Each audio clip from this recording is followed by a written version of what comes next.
Umpamanya ada yang sekarat maut nih, ayo Pak ucapin, Bu ucapin la ilaha illallah.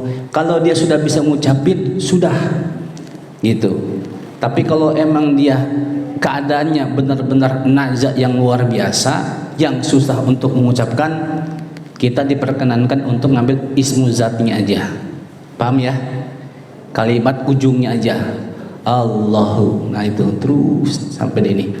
Nah ketika dia sudah bisa mengucapin, jangan diajak ngobrol lagi.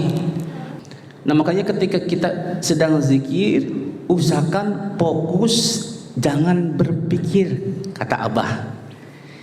Kalau zikir jangan mikir, tapi kalau mikir harus zikir. Kenapa? Kalau zikir enggak boleh mikir, harus fokus. Nanti timbul apa? Zauq, rasa, rindu, uns. Jadi seneng kayaknya bermesraan dengan Allah. Kalaupun nanti ada mukasyafah, tersingkap hal-hal yang gaib, nah biasanya ada sirrul asrar kita, sirnya kita itu bicara, hai bulan, bukan di sini tempatmu, masih jauh perjalanan kamu terus. Jadi bukan situ. Tapi kalau kita enggak mendengarkan sir kita, itu pada dari Allah Subhanahu wa taala, itu padahal itu sir itu dari Allah, maka makom kita akan di situ. Banyak yang jadi paranormal sebab zikir ini banyak. Makanya saya ingat pesan Abah Nur An-Nom Mubarak. Itu adik kandungnya Abah yang paling bontot. Itu semua permasalahan yang ada, apapun bentuknya, jadikan satu di kolbu, hajar dengan illallah, la ilaha illallah.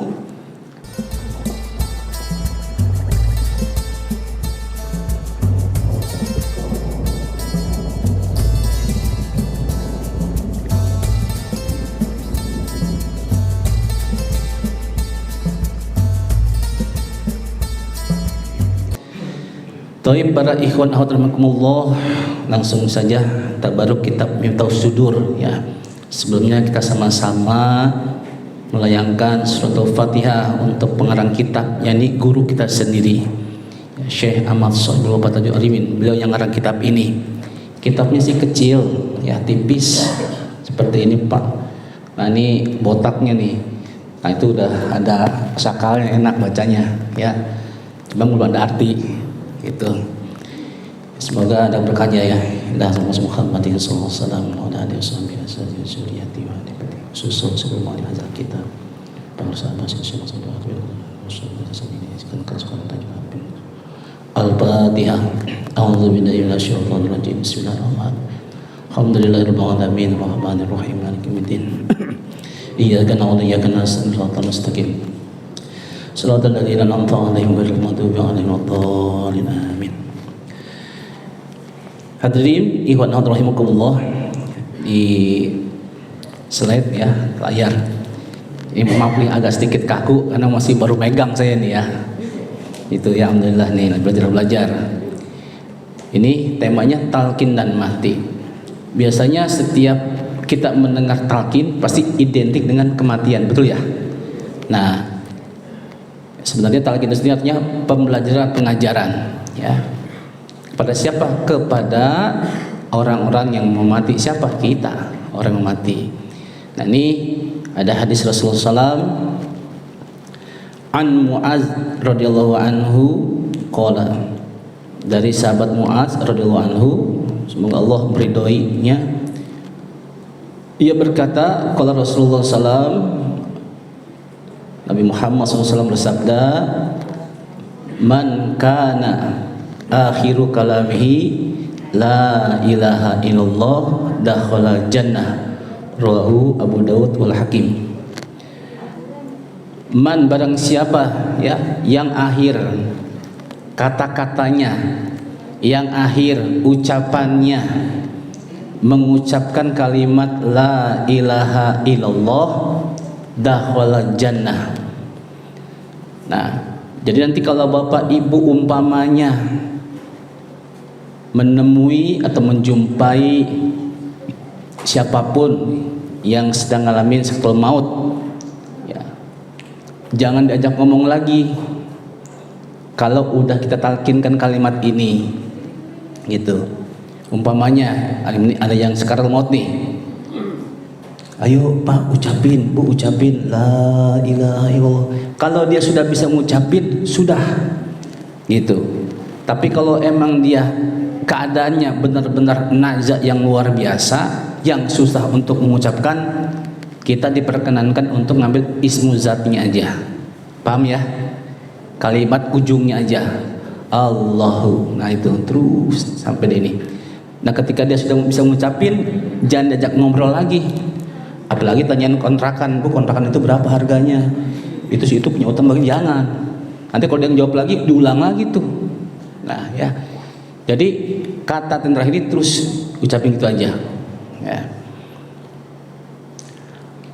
Wa qala sahihul isnadi wa an Abi Sa'id al-Khudri radhiyallahu anhu qol. Nah, disebutkan juga, dikatakan juga dari sanad yang sahih dari sahabat Abi Sa'id al-Khudri radhiyallahu anhu, ia berkata, qala Rasulullah sallam, lakinu mautakum la ilaha illallah, rawahu Muslim nih. Nabi bersabda, lakinu mautakum la ilaha illallah, talkinkanlah orang yang akan mati dengan kalimat la ilaha illallah. Ini hadisnya sahih riwayat Imam Muslim. Nah, kalau pengertian ulama syariat, ini mautakum ini orang yang mati ini tadi saya katakan adalah orang-orang yang sakaratul maut, menjelang azal. Saya pernah menjumpai dua orang ibu, seorang bapak, seorang ibu. Kalau yang bapak nih daerah sini Jakarta Pusat, kalau yang ibu-ibu daerah Tangerang. Ibu-ibu itu 3 malam nggak bisa mati, matanya tuh hitam putih puter-puter, napasnya sengal-sengal. Yang ibu-ibu tuh, padahal samping kanan kirinya itu anaknya, keluarganya, mantunya pada bacain Al-Quran, bacain Yasin, ada yang talkinin, nggak bisa ngucap. Saya pernah mendengar ucapan almarhum Wak Jejen dengan Jejen Abidin. Beliau berkata, orang yang lagi ngalamin sakaratul maut itu seperti mendengar guntur. Tahu guntur Pak? Geledek yang paling besar 70 kali lipat. Satu kali guntur aja di sini di dunia yang paling gede itu kita udah begini kan kuping. Ini 70 kali lipatnya. Jadi wajar saja orang-orang yang sakaratul maut itu nggak bisa ngedenger. Dia hanya fokus apa? Ama slide kehidupannya mulai akil balik sampai menjelang dia mati. Dalam kitab Daqaiqul Akbar itu diterangkan lagi. Jadi orang lagi mau meninggal itu sama Allah diperlihatkan tuh, ya, film dia mulai akil balik sampai menjelang mati itu diliatin. Yang serem yang bawa bapak. Mohon maaf, padahal saya nggak sendiri. Itu dia rajin sholat. Setiap azan manggil datang hadir terus. Tapi saat itu Allah kehendaki saya itu nggak kemana-mana. Itu mukul waktu saya berat banget hari itu. Betul aja 2:30 siang ya, mau jelang asar ada yang ketuk-ketuk rumah. Tok tok tok, assalamualaikum, assalamualaikum. Pak Ustadz, bapak sakit. Saya kira sakit biasa. Saya samperin.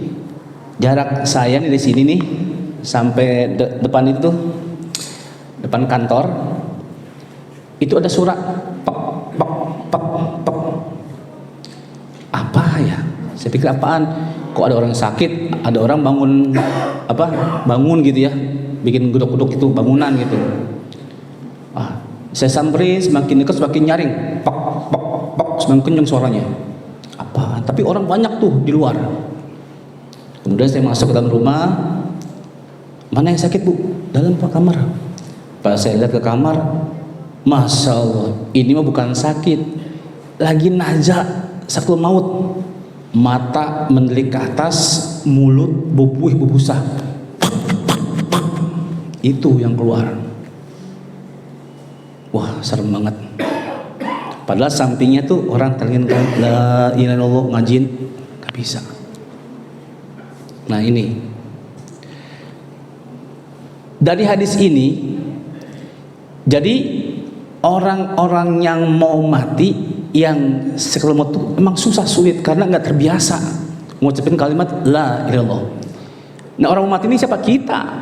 Makanya kita dari masih segar bugar, sehat, masih sadar pikiran kita, melatih lisan, melatih kolbu untuk membiasakan kalimat ini, dan insya Allah pasti menjelang akhir hayat itu akan mudah. Amin. Dan ini bukan satu dua orang, banyak iwan-iwan kita yang seperti ini. Saya dapat kiriman video dari Sumedang. Beliau juga sering mimpin zikir khotaman. Aktivitasnya kayak begini, kayak bapak ibu semuanya senang. Itu 10 menit menjelang meninggalnya apa?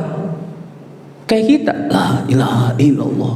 Mungkin dia kepanasan gerak buka baju, la ilaha illallah, terus sadar biasa lah. Tidur, meninggal. Enak apa Bu? Masya Allah. Itu. Nah, itu yang kita harapkan seperti itu. Semoga kita dalam keadaan husnul khotimah. Amin ya rabbal alamin. Nah, slide selanjutnya. Qala Nabi sallallahu alaihi wasallam. Kalau saya nyebut nama Nabi, salawat Bu. Allahumma sholli ala sayyidina Muhammad ya. Jangan sampai kita nggak salawat, karena kata Nabi paling pelit umatku adalah ketika namaku disebut enggak bersalawat pada Nabi. Nah, itu. Man qala la ilaha illallah wa lam ya'mal bi muqtadaha. Qala Allah Ta'ala, kadzabta ya abdi lima taqulu ma la taf'al.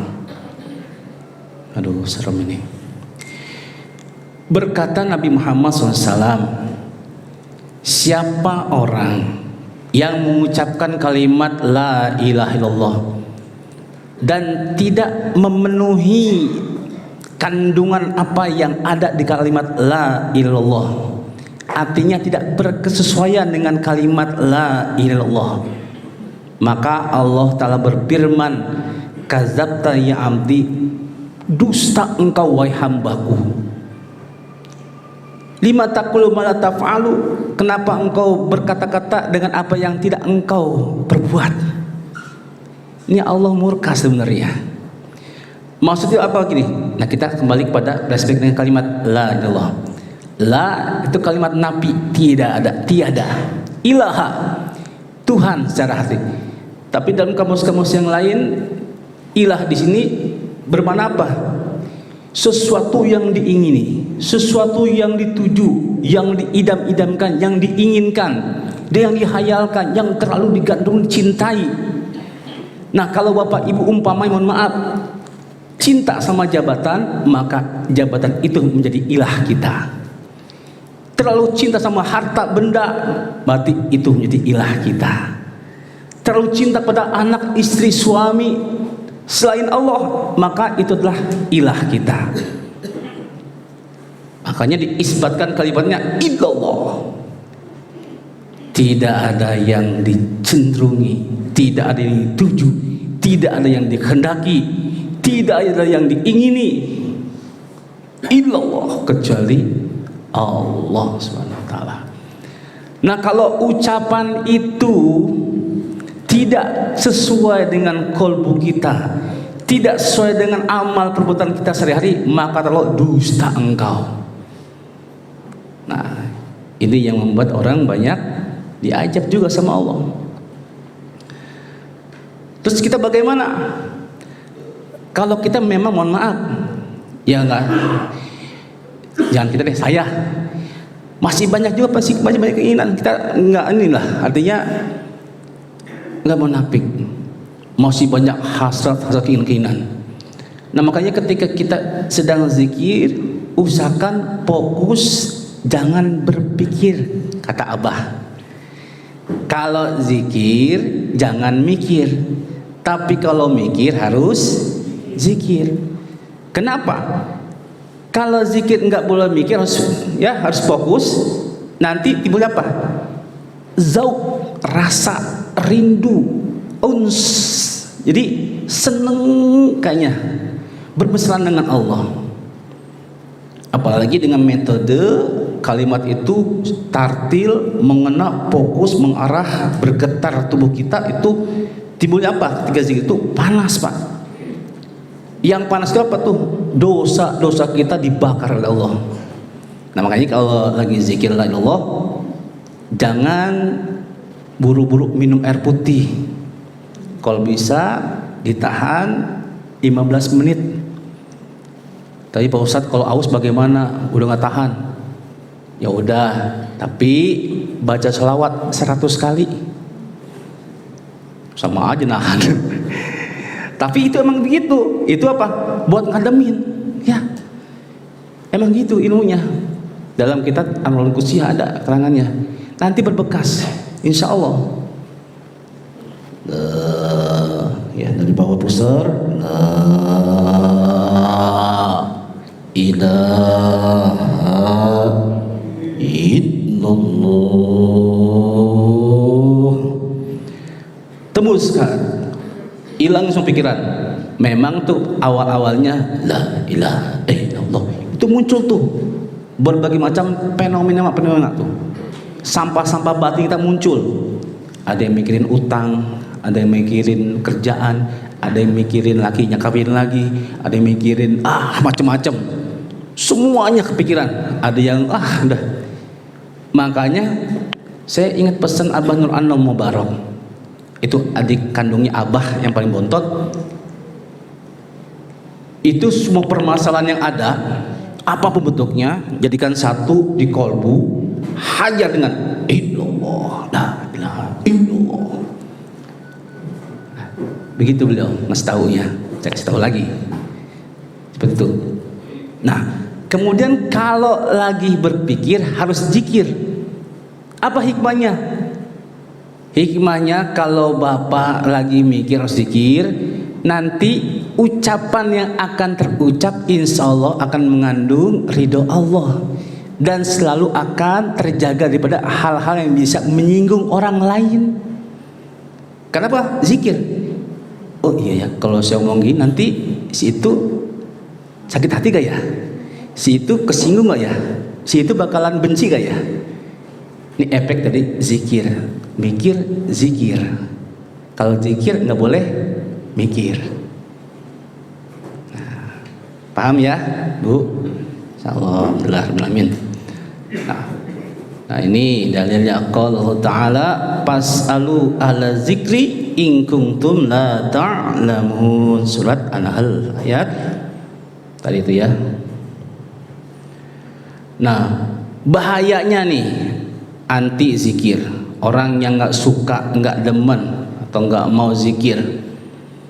Kalau Ta'ala atau وَمَنْ أَعْرَضَ عَنْ ذِكْرِي فَإِنَّ لَهُ مَعِيشَةً ضَنْكًا وَنَحْشُرُهُ يَوْمَ الْقِيَامَةِ أَعْمَى. Toha ayat 23. Barang siapa yang berpaling dari mengingatku, barang siapa yang enggak mau zikir mengingatku, enggak mau menyebutku, fa innalahu ma'isyatan donka, maka sungguhnya bagi dia akan dapat kehidupan yang sempit, susah, sumpek, banyak masalah. Wa nasuruhu yaumil qiyamati ama, dan kelak nanti di akhirat dikumpulin dalam keadaan buta. Tuh. Sekarang saya tanya Bapak Ibu, dulu waktu kita belum talqin zikir, waktu belum kita baca zikir, pastinya kayaknya banyak masalah banget ya, benar gak? Bu, Pak? Iya gak sih? Hah? Iya aja sih, iya benar emang iya.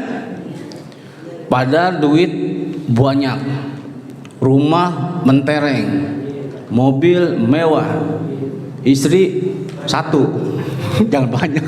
Ya. Tapi kehidupan yang serba wah, laks itu yang lihat orang, wah kayaknya nih orang hebat banget, orang enak banget. Buat si pelaku apa? Gundah gulana, sumbak-sumbel, wah pokoknya gitu. Tapi ketika kita sudah belajar zikir, alhamdulillah, masih juga pusing masih, tapi sedikit, ya, nggak parah sebelum butuh zikir. Berarti zikirnya tingkatin lagi tuh kalau masih ada pusing, sampai benar-benar total mutlak tuh hilang. Rasa apa? Rasa pusingnya. Karena imbas efek daripada zikir la ilaha illallah yang mudawamah, yang istiqomah, yang Bapak Ibu selalu rutinkan, baik zikir jahar dan khofi. Nah, mau sholat fardu, mau sholat sunnah, yang paling wajib minimal sholat fardu ya Pak Bu ya, itu mutlak nggak bisa diganggu, harus kita zikir minimal 165 sholat fardu. Tapi kalau sholat sunnah silakan mau 3 kayak mau berapa kali atau kurang dari 1 menit nggak masalah, tapi lebih banyak lebih bagus gitu ya. Nanti dari hasil zikir dengan rasa, dengan penuh pengagungan pada Allah SWT, nanti insya Allah cepat atau lambat Bapak Ibu semuanya akan bisa muraqabah minimal itu. Artinya apa tuh? Merasa diawasi oleh Allah, merasa dipantau, dilihat oleh Allah. Yang tingkat tingginya apa? Musyahadah, menyaksikan keindahan-keindahan Allah maupun keadilan-keadilan Allah di setiap perbuatan dan ciptaan Allah. Bicara keadilan, ini saya ingat nih cerita Nabi Musa alaihissalam. Mau dengar gak Pak Bu? Minum dulu ya. Bismillah. Alhamdulillah. Iklan. Alhamdulillah. Suatu ketika Nabi Musa alaihissalam bertanya kepada Allah. Di Nabi Musa ini terkenal sebagai Nabi yang kalimullah, yang langsung bisa bicara dengan Allah tanpa melalui perantara malaikat Jibril. Ya Allah ya Rabb, apa sih bentuk keadilan Engkau? Allah nggak langsung jawab, tapi langsung merintah sesuatu kepada Nabi Musa. Hai Musa, besok silakan engkau datang ke belakang bukit sana. Di sana nanti engkau akan melihat ada sebuah danau. Usahakan kamu di situ ngumpet. Apapun yang terjadi, apapun yang dilihat, jangan berbuat apapun, diam aja, perhatikan saja. Itu pesanku, kata Allah. Bagaimana Musa? Siap? Siap Allah. Wah. Singkat cerita, besok Nabi Musa ke belakang bukit itu. Benar, ada danau yang indah. Tempatnya ya mungkin kalau saat hutan lah. Di hutan itu ada danau. Bagus. Enggak berapa lama nih datang nih kuda nih, ditunggangi oleh seorang penunggang. Mungkin zaman sekarang orang nunggang apa, BMW lah, Mercedes-Benz, itu kuda paling bagus orang kaya. Nabi Musa udah ngumpet nih di belakang batu besar. Nah kemudian kuda ini berhenti tepat pinggir danau tadi. Kemudian kudanya ditambatkan, diikat di pohon. Nabi Musa turun, bukan Nabi Musa apa, penunggang kuda ini turun dari kudanya ke danau, buang hajat segala macam lah. Kemudian beberapa menit kemudian datang juga nih anak kecil, ya namanya kecil, kira-kira umur usia 10 tahun ke bawah lah. Ya, dilihat, ada kuda bagus, nama anak kecil Bu, ada kuda bagus amat, dilihatin, usap-usap. Ternyata di kuda itu apa? Ada kantung. Isinya apa kantongnya? Uang 1000 dinar. ada uang, diambil tuh sama anak kecil itu. Itu Nabi Musa udah mau keluar dari tempat persembunyiannya. Kata Allah, Musa, stop. Aduh, dilarang sama Allah. Diam. Karena kata Allah pas suruh lihat ya, jangan tindak apapun. Ya, dilarang. Ini maksudnya apa nih? Ini kan perbuatan mungkar sebenarnya kan, harus dicegah ya kan. Nah, tapi Musa sama Allah di stop, jangan, liatin aja. Ya udah, kabur anak kecilnya, pergi. Kemudian beberapa lama datang lagi nih orang tua. Ya, usianya udah tua ya. Ternyata orang tuanya buta. Udah buta, tua, bawa tongkat pastinya. Berhenti tempat yang sama, istirahat, jalan. Nah, dia nggak tahu menyadari ada kuda segala macam. Ketika dia duduk istirahat sebentar, ini si penunggang kuda keluar dari danau tadi. Keluar, dilihat orang, wah ada orang nih. Langsung, jangan. Nah, dia lihat, cek kudanya, benar hilang uang 1.000 dinar. Pasti orang itu nyangkanya siapa? Si orang tua buta tadi. Hei Pak Tua, kembalikan uang saya. Bingung, saya baru datang Pak, nggak tahu. Jangan pura-pura. Di tengah hutan ini nggak ada orang lain selain kamu. Kembaliin uang saya. Saya nggak tahu. Hayu aja berdebat. Karena nggak ngaku nih si orang tua buta ini dipukulin sama si pemilik kuda nih. Itu Nabi Musa udah mau keluar lagi Pak. Keluar, kata Allah, cicing wae. Liatin aja kata Allah, gitu. Waduh, gimana sih? Pasti pikiran bapak, ibu Nabi Musa sama nih. Gimana sih nih Allah nih? Yang ngambil anak kecil, yang digebukin sampai mati nih, orang tua buta. Ini Allah nggak adil, benar gak Pak Bu? Pasti gini pikirannya sama. Nabi Musa sama pikiran itu Nabi loh, Nabi Musa loh. Kalau kita mau ajar gitu. Nah, wah, bener aja nih orang tua itu sekarat, digebukin abis. Ya, udah puas nih, mukulin nih seorang tua, mati orang tua itu. Dilihat mati, si penunggang kuda pergi kabur. Akhirnya baru Allah berfirman sama Musa, Hai Musa, sekarang keluar dari persembunyian kamu, kubur tuh orang tua. Udah dikubur selesai. Langsung Nabi Musa bertanya, ya Allah ya Rabb, apa sih nih hikmah engkau nih dengan pertanyaan saya? Apa sih mana keadilan engkau ya Allah? Hai Musa, perlu engkau ketahui bahwasanya yang ngambil uang itu adalah seorang anak yatim.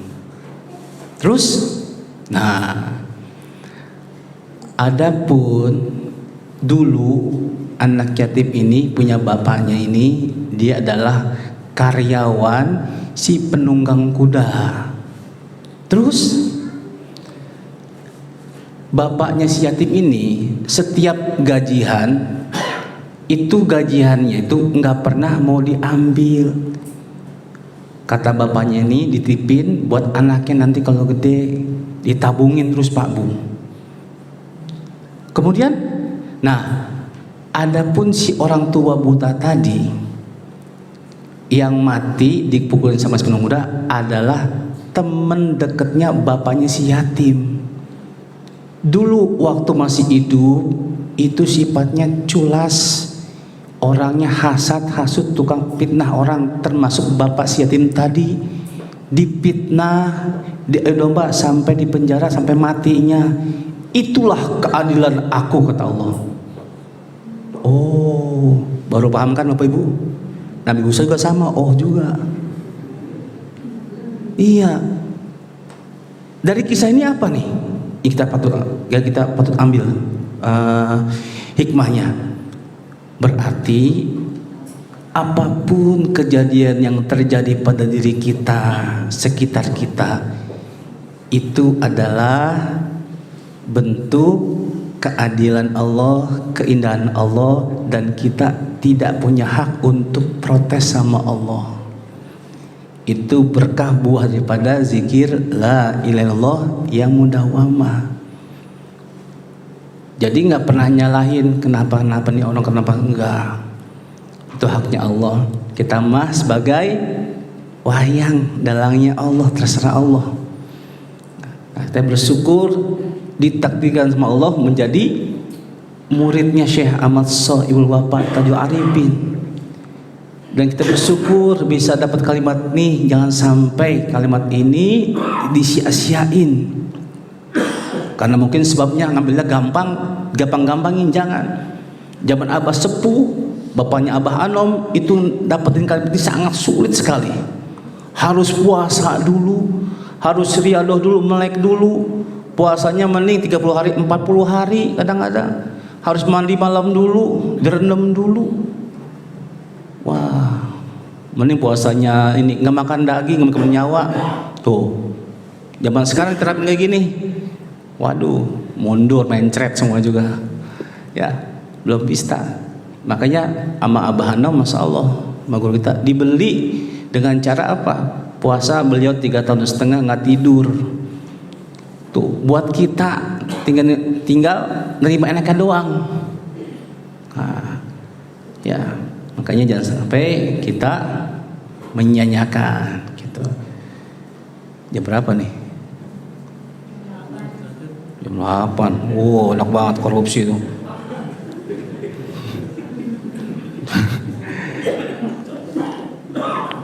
Ada laptop asik jadi bacanya nih ya. Yalah. Lanjut ya? Lanjut. Wah, banyak ya. Sanggup memang? Saya enggak. Iya. Qala Allah Ta'ala, Allah Ta'ala berfirman, "Man kana fi hadhihi a'ma fahuwa fil akhirati a'ma wa adallu sabila." Bani Israel ayat 72 surat Al-Isra nih ya. Allah Ta'ala berfirman, dan barang siapa yang di dunia ini buta, ya, maksudnya buta apa? Buta mata hatinya, tuh ya. Maka kelak di akhirat a'ma, lebih buta lagi. Isim ta'dil ini, Pak. Lebih buta lagi. Wa adallu sabila, dan dia lebih sesat jalannya nanti. Tuh. Nah, fa innaha la ta'mal absar walakin ta'mal qulubul lati fis sudur. Tuh, dijawab Allah dalam surah Al-Hajj. Maka sungguhnya yang tidaklah buta matanya, akan tapi yang buta disebut buta itu buta kolbu hatinya yang ada di dalam dada. Jadi punya mata nggak bisa melihat kebenaran, punya hati nggak bisa merasakan kebenaran, punya telinga nggak bisa mendengar kebenaran. Itu seperti itu. Ini bagi orang-orang yang anti zikir, yang nggak mau zikir.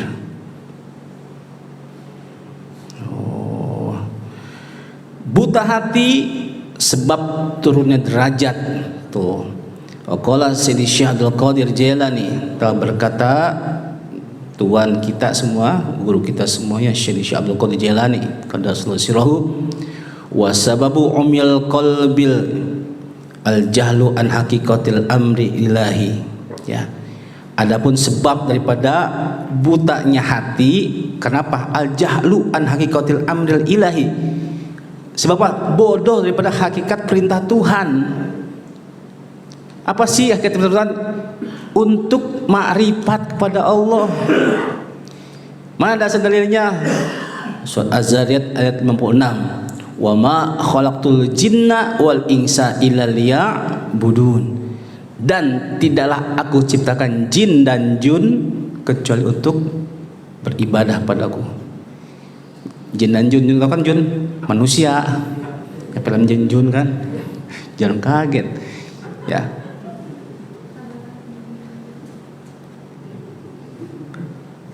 Ibadah kayak gimana? Ayo riak ripun untuk makrifat kenal sama Allah. Sekarang Bapak Ibu menyembah kepada Allah. Kalau yang nanya Allah yang mana? Tuh. Kita harus tahu tuh. Harus bisa merasakannya, nerangkannya. Sekarang Bapak Ibu kerja di sebuah perusahaan. Perusahaannya ada katanya. Gajiannya gede. lemburannya gede gajinya, tapi nggak kenal sama bosnya. Nah pasti prasangka bapak ibu timbulnya apa? Ini kayaknya perusahaannya fiktif nih, ngomong juga bla bla bla gede gaji segala macam, tapi yang punya perusahaannya tokonya nggak ada katanya, mana? Nah timbulnya apa? Kalaupun kerja terpaksa nih karena nganggur, daripada nggak ada bodo amat lah, pasti asal-asalan, benar gak Pak Bu? Karena nggak merasa diawasi, nggak ada bosnya, bener nggak? Kerjanya semau gua. Coba kalau kita tahu ada bosnya, kemudian kerjaan kita dipasang CCTV, wih, kayaknya kerjanya kayak nggak khusyuk, mantap, serius. Kenapa? Ada yang ngawasin. Nah, kayak gitu. Nah, ini bodoh dari sebab perintah hakikat Tuhan ya. Wasababu jahli istila'u sifatin namsi zulmaniyati alaihi kal kibri wal hikdi wal hasadi wal bukhli wal ujbi wal ghibati wal namimati wal kazibi wal nahwi zalika minaz zamaimi wa sababu tanazzulihi ila asfalis sabilin lihazi sifatin namsi zamaimi.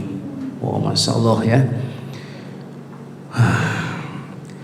Dan sebab itu bodoh daripada sifat-sifat ya, mengetahui sifat-sifat kegelapan yang ada atas dirinya, seperti apa? Kibir, sombong, hikdi, dendam, hasad, satu dengki, iri hati ya, wal bukhli, pelit, kikir, wal ujbi, kagum dengan amal soleh kita, ujub.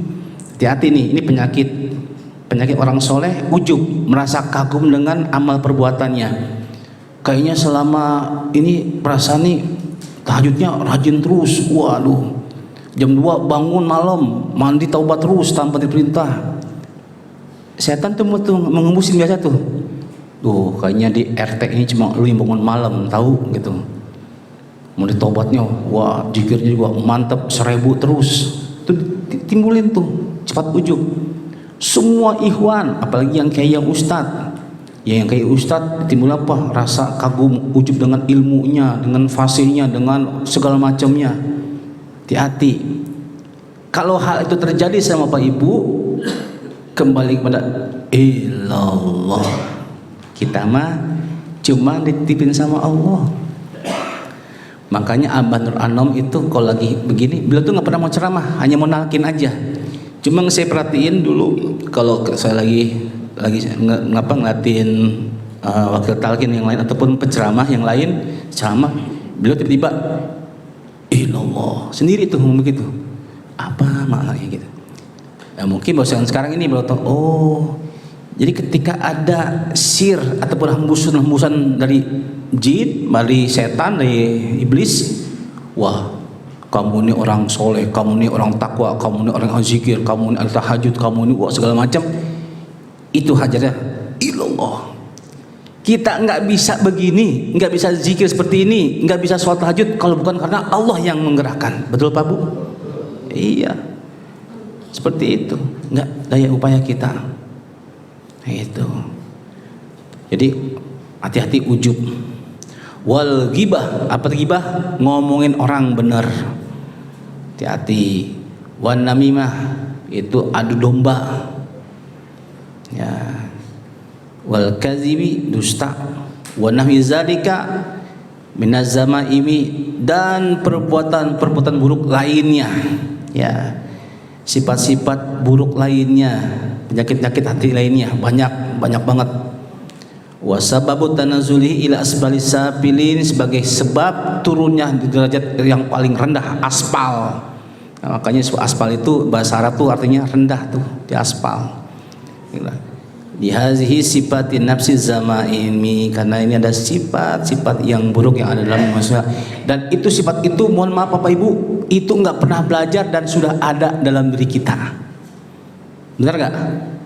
Bapak Ibu nggak pernah belajar marah, bisa marah. Bapak Ibu nggak pernah belajar dengki, iri hati, bisa iri hati. Perasaan itu gua baru kemarin nggak tetangga beli motor, sekarang beli motor lagi. Nggak tahu padahal tetangganya kerjanya di showroom. Itu kan udah pikirannya dengki aja. Jangan-jangan udah begitu. Nah, perasaan baru kemarin beli kulkas ibu-ibu nih, minggu ini beli kulkas lagi. Waduh, nggak tahu tukang kredit ya kan, buruk sangka mulu pikirannya. Nah itu dia, itu dulu zaman kita belum belajar zikir. Nah gitu. Nah ini hal ini ada cerita juga, ini nyata.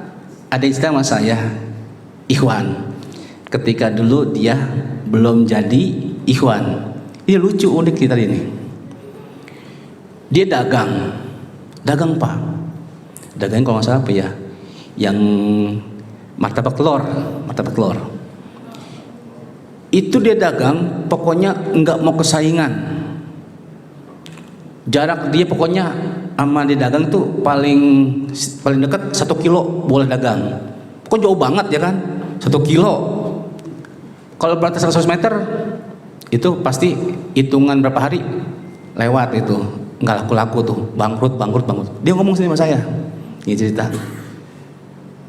Nah, tiba-tiba suatu saat ini ada yang dagang samping dia nih, dekat 10 meter.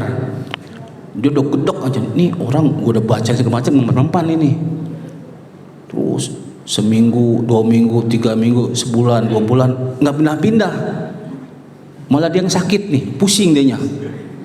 Padahal dagangnya beda, dia martabak telur, dia somai kan beda kan ya, harusnya kan biasa aja ya. Kecuali kalau sama martabak telur ini beda dagangnya. Kesel nih si Iwan ini, sebelum jadi Iwan ya, sebelum jadi Iwan dia cerita.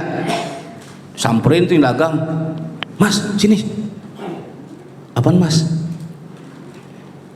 Kamu gurunya siapa sih? Hah? Guru apaan? Saya terus terang nih sama kamu nih, orangnya emang ceplos-ceplos gitu. Rata-rata orang-orang yang dagang samping saya tuh nggak ada yang betah sama saya, langsung bubar, pindah, pergi. Sampean sakti amat gitu kan. Siapa gurunya gitu? Saya mau belajar katanya. Oh dia ingat, saya gurunya ada di Rawamangun kesini gitu. Ayo antar saya, dianterin ke sini. Sampai depan sini lihat, wah bener sakti guru yang datang ratusan orang, yang datang ke sini ratusan orang. Pas waktu manakiban, jadi gurunya sakti banget. Wah gila nih, ini guru sakti banget nih, yang datang ratusan orang katanya. Wah saya harus berguru bener-bener nih, pantesan dia nggak bisa saya kalahin gitu kan. Yang lain rata-rata mabur, kalah, ada yang muntah, ada punya bangkrut lah. Nah dia ikut ambil wudhu, talqin zikir ke atas. Kalau nggak salah Pak Wapi Udin yang nalkin kata dia, Pak Wapi. Nah, zikir. Usai zikir, dia bingung juga tuh. Mas, kok saya nangis ya tak zikir? Nggak tahu saya juga. Gitu, cerita. Dia makin lama tuh, senang kali ya. Tiap bulan kesini lagi, nangis lagi zikir. Lama-lama disadar, oh saya ternyata salah. Gitu. Dari situ dia demen tuh, oh pantesan saya kalah, wajar yang saya hajar, masa saya gebur orang yang lagi dekat sama Allah gitu kan, saya setan gitu. Dari situ ini kisah seperti banyak Pak Bu. Ya anggap itu orang yang kesini tuh orang lagi belajar sama Pak Wapi, ratusan orang tuh mau belajar ilmu kesaktian gitu kan, awalnya gitu ceritanya gitu ya. Nah itulah, cuman buat kita semuanya hadirin perlu kita lurusin, ilahi anta maksudi. Kita belajar zikir ini enggak pengen macem-macem, lurusin aja ilahi anta maksudi, hanya engkau yang memaksud. Enggak ada pengen maksud buat laris dagangan, enggak akan pengen maksud buat naik jabatan. Apapun nanti karunia yang Allah berikan itu haknya Allah, terserah ya. Cuman hati-hati, itu biasanya fitnah buat kita, ujian buat kita. Kalaupun nanti ada mukasyafah, tersingkap hal-hal yang gaib, nah biasanya ada sirrul asrar kita, sirnya kita itu bicara, hai bulan, bukan di sini tempatmu, masih jauh perjalanan kamu terus. Jadi bukan situ. Tapi kalau kita enggak mendengarkan sir kita, itu padahal dari Allah Subhanahu Wa Taala, padahal itu sir itu dari Allah, maka makom kita akan di situ. Banyak yang jadi paranormal sebab zikir ini banyak. Ada iwan-iwan yang dari Priok juga ada tuh, itu bisa ngobatin segala macam. Ya, padahal bukan apa-apa tadinya, gitu. Nah, tapi karena dia bagus, artinya ini godaan semuanya, lewat terus kayak gitu ya.